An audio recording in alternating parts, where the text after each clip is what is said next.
Lección 11. Ferviente amor. Lectura adicional.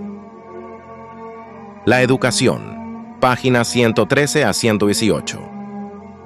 Por Elena Harmon de White. En su vasta gama de estilo y temas, la Biblia tiene algo para interesar a cada mente y atraer cada corazón. Sus páginas encierran historia antiquísima, biografías fieles a la vida, principios de gobierno para regir al Estado y gobernar la casa, principios que la sabiduría humana nunca ha conseguido igualar. Contiene la más profunda filosofía, la poesía más dulce y sublime, apasionada y patética. Los escritos de la Biblia, aún considerados de esta manera, son inconmensurablemente superiores en valor a las producciones de cualquier autor humano, pero considerados en su relación con su gran pensamiento central, son de alcance infinitamente más amplio, de valor infinitamente mayor. Desde este punto de vista, cada tema adquiere nuevo significado. En las verdades más sencillamente enunciadas se encierran principios tan altos como el cielo y que abarcan la eternidad.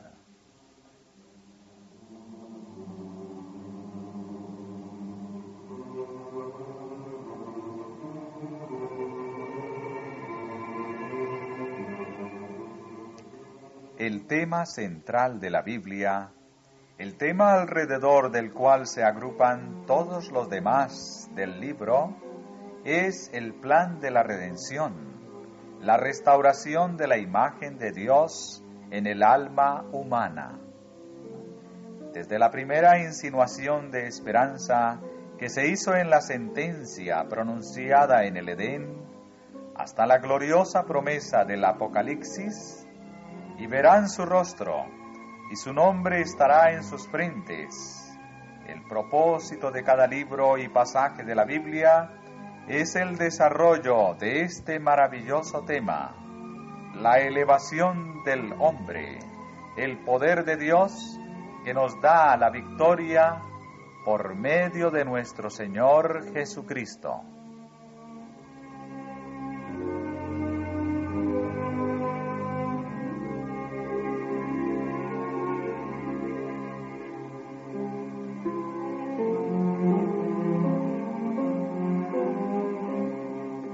El que capta este pensamiento tiene ante sí un campo infinito de estudio. Tiene la llave que le abrirá todo el tesoro de la palabra de Dios.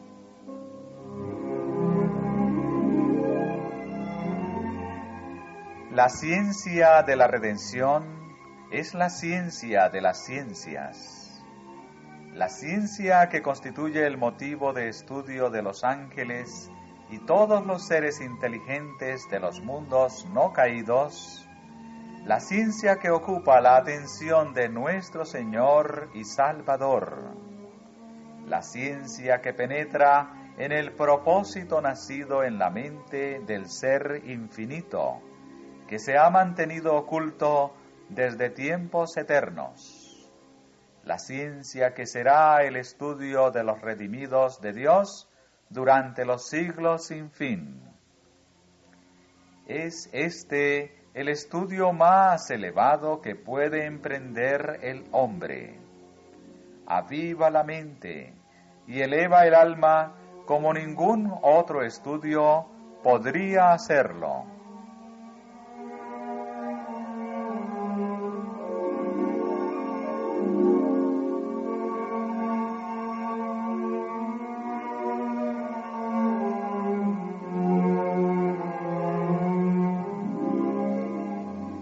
La sabiduría excede en que da vida a sus poseedores. Las palabras que yo os he hablado, dijo Jesús, son espíritu y son vida. Y esta es la vida eterna, que te conozcan a ti, el único Dios verdadero, y a Jesucristo, a quien has enviado.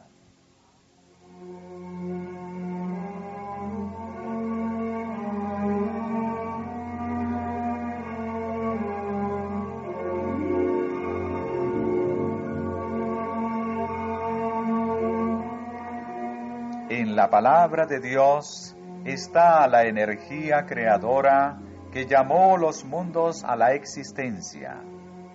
Esta palabra imparte poder, engendra vida. Cada orden es una promesa, aceptada por la voluntad, recibida en el alma, trae consigo la vida del Ser infinito. Transforma la naturaleza y vuelve a crear el alma a imagen de Dios.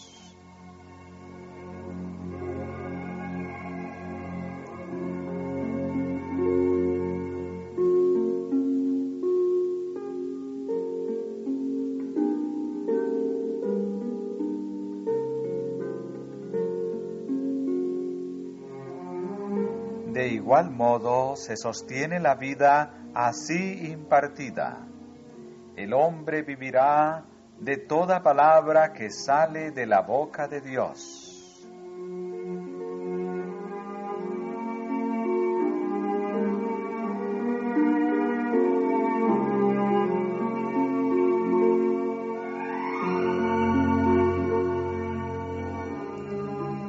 La mente, el alma, se edifica con lo que le sirve de alimento.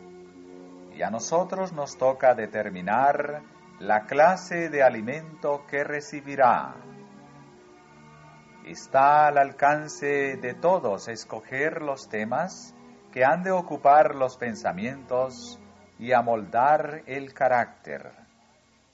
Dios dice de cada ser humano privilegiado con el acceso a las Escrituras: le escribí las grandezas de mi ley. Clama a mí, y yo te responderé, y te enseñaré cosas grandes y ocultas que tú no conoces.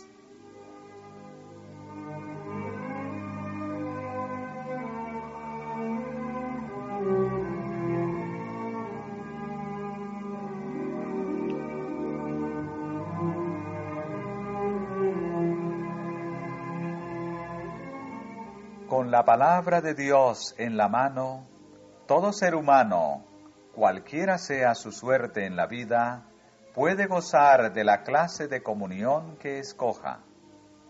Por medio de sus páginas, puede relacionarse con lo mejor y lo más noble de la especie humana y escuchar la voz del Eterno que habla con los hombres. Al estudiar y meditar en los temas que los ángeles anhelan mirar, puede gozar de su compañía.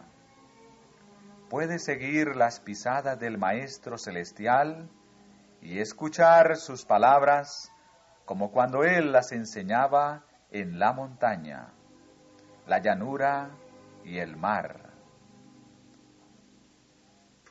Puede morar en esta tierra, en la atmósfera del cielo, e impartir a los afligidos y tentados de la tierra pensamientos de esperanza y anhelos de santidad.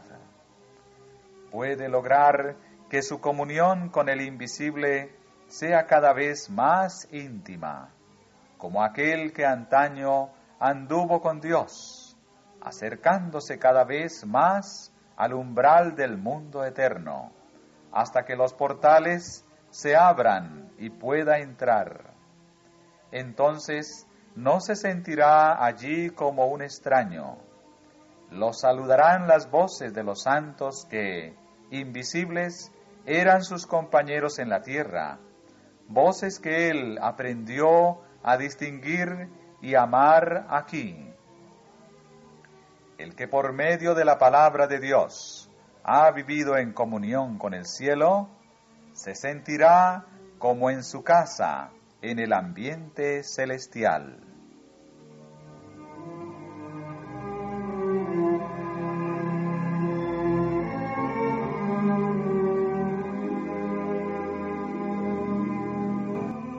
¿Qué cosa de todas estas no entiende que la mano de Jehová la hizo?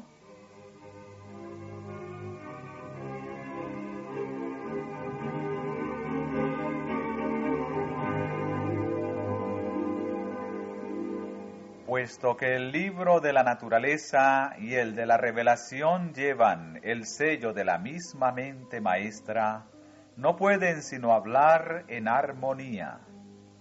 Con diferentes métodos y lenguajes, dan testimonio de las mismas grandes verdades.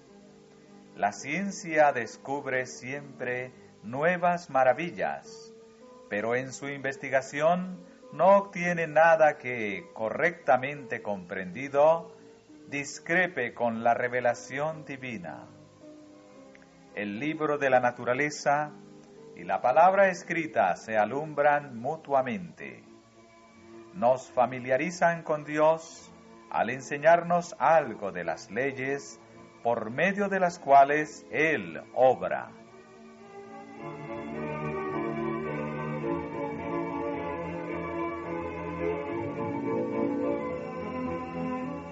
Sin embargo, algunas deducciones erróneas de fenómenos observados en la naturaleza han hecho suponer que existe un conflicto entre la ciencia y la revelación y, en los esfuerzos realizados para restaurar la armonía entre ambas, se han adoptado interpretaciones de las Escrituras que minan y destruyen la fuerza de la palabra de Dios.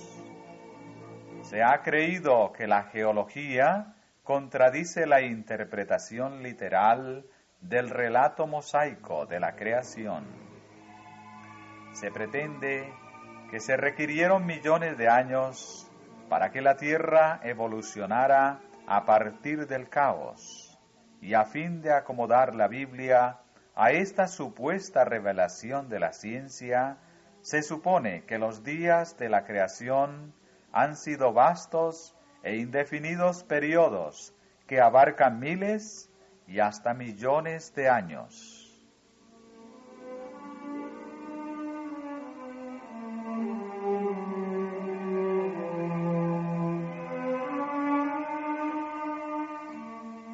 Semejante conclusión es enteramente innecesaria.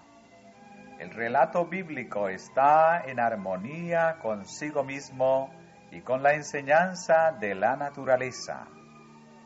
Del primer día empleado en la obra de la creación se dice: y fue la tarde y la mañana un día.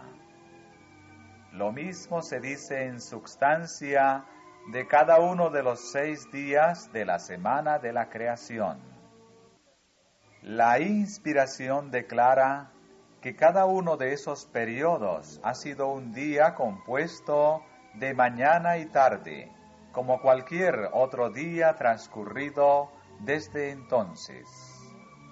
En cuanto a la obra de la creación, el testimonio divino es como sigue: porque Él dijo y fue hecho, Él mandó y existió. ¿Cuánto tiempo necesitaría para sacar la tierra del caos aquel que podía llamar de ese modo a la existencia a los mundos innumerables? Para dar razón de sus obras, ¿hemos de violentar su palabra?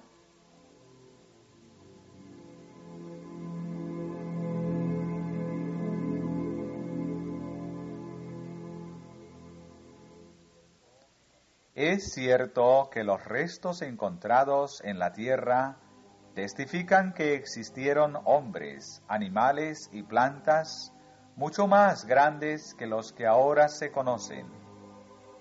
Se considera que son prueba de la existencia de una vida animal y vegetal antes del tiempo mencionado en el relato mosaico. Pero en cuanto a estas cosas, la historia bíblica proporciona amplia explicación. Antes del diluvio, el desarrollo de la vida animal y vegetal era inconmensurablemente superior al que se ha conocido desde entonces. En ocasión del diluvio, la superficie de la tierra sufrió conmociones, ocurrieron cambios notables, y en la nueva formación de la costra terrestre se conservaron muchas pruebas de la vida preexistente.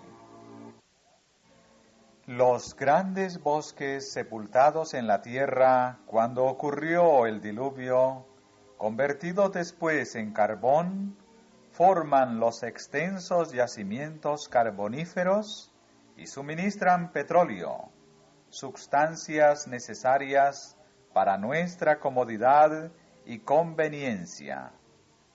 Estas cosas, al ser descubiertas, son otros tantos testigos mudos de la veracidad de la palabra de Dios.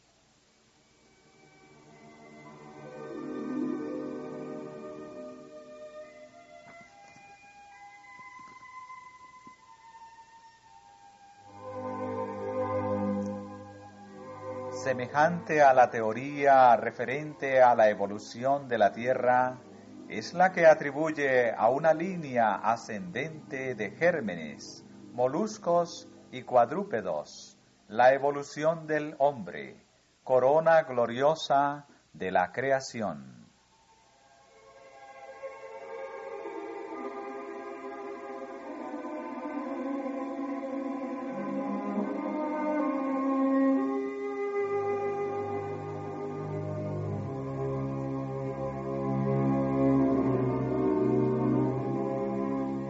Cuando se consideran las oportunidades que tiene el hombre para investigar, cuando se considera cuán breve es su vida, cuán limitada su esfera de acción, cuán restringida su visión, cuán frecuentes y grandes son los errores de sus conclusiones, especialmente en lo que se refiere a los sucesos que se supone precedieron a la historia bíblica, cuán a menudo se revisan o desechan las supuestas deducciones de la ciencia, con qué prontitud se añaden o quitan millones de años al supuesto periodo del desarrollo de la Tierra y cómo se contradicen las teorías presentadas por diferentes hombres de ciencia. Cuando se considera esto, consentiremos nosotros, por el privilegio de rastrear nuestra ascendencia a través de gérmenes, moluscos y monos, en desechar esa declaración de la Santa Escritura tan grandiosa en su sencillez. Y creó Dios al hombre a su imagen. A imagen de Dios lo creó. Desecharemos el informe genealógico más magnífico que cualquiera atesorado en las cortes de los reyes. Hijo de Adán, Hijo de Dios.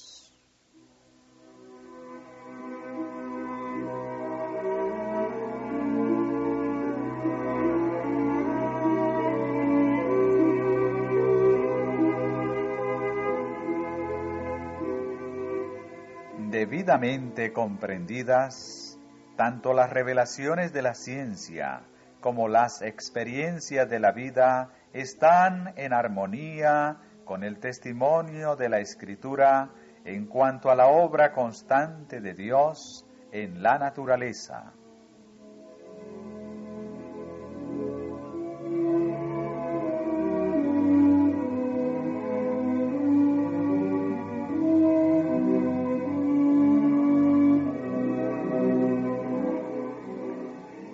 En el himno registrado en el libro de Nehemías, los levitas cantaron: Tú solo eres Jehová, tú hiciste los cielos, y los cielos de los cielos, con todo su ejército, la tierra y todo lo que está en ella, los mares y todo lo que hay en ellos.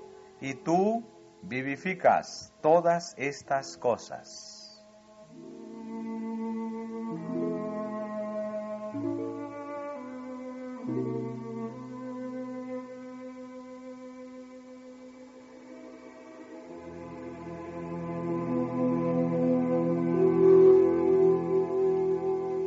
En lo que respecta a esta tierra, las Escrituras declaran que la obra de la creación ha sido terminada.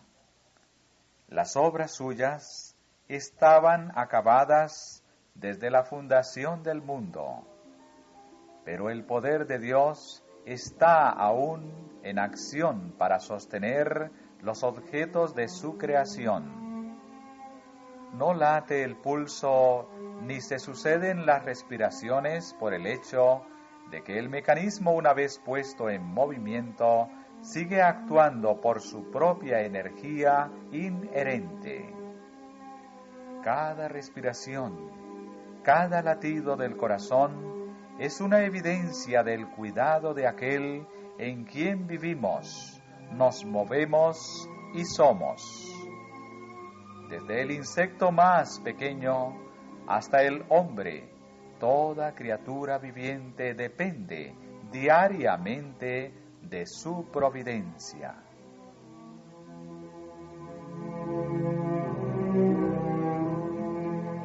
Todos ellos esperan en ti. Les das, recogen. Abres tu mano, se sacían de bien. Escondes tu rostro, se turban. Les quitas el hálito, dejan de ser y vuelven al polvo. Envías tu espíritu, son creados, y renuevas la faz de la tierra. Él extiende el norte sobre el vacío, cuelga la tierra sobre nada, ata las aguas en sus nubes, y las nubes no se rompen debajo de ellas. Puso límite a la superficie de las aguas, hasta el fin de la luz y las tinieblas. Las columnas del cielo tiemblan y se espantan a su reprensión. Él agita el mar con su poder, su espíritu adornó los cielos. Su mano creó la serpiente tortuosa. He aquí, estas cosas son sólo los bordes de sus caminos. Y cuán leve es el susurro que hemos oído de él. Pero el trueno de su poder, ¿quién lo puede comprender? Jehová marcha en la tempestad y el torbellino, y las nubes son el polvo de sus pies.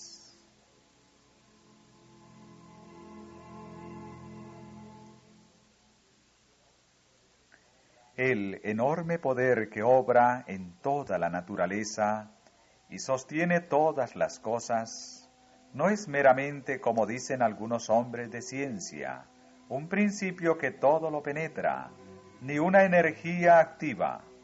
Dios es espíritu, y no obstante es un ser personal, pues el hombre fue hecho a su imagen. Como ser personal, Dios se ha revelado en su Hijo. Jesús, el resplandor de la gloria de su Padre y la imagen misma de su substancia, se halló en la tierra en forma de hombre. Como Salvador personal, vino al mundo y ascendió a lo alto. Como Salvador personal, intercede en las cortes celestiales. Delante del trono de Dios ministra en favor nuestro, uno como un hijo de hombre.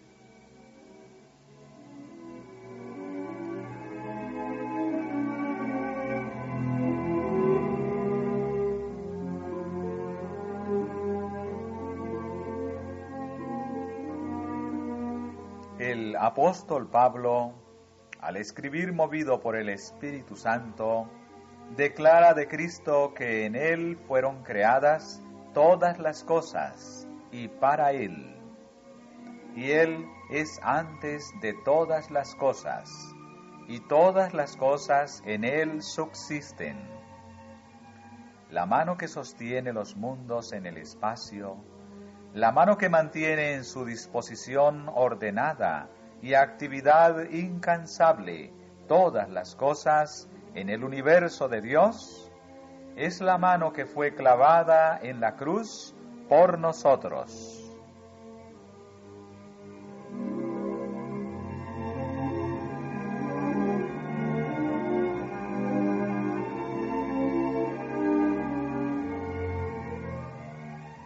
La grandeza de Dios no es incomprensible. Jehová tiene en el cielo su trono, sin embargo, es omnipresente mediante su Espíritu. Tiene un íntimo conocimiento de todas las obras de su mano y un interés personal en ellas. Amén.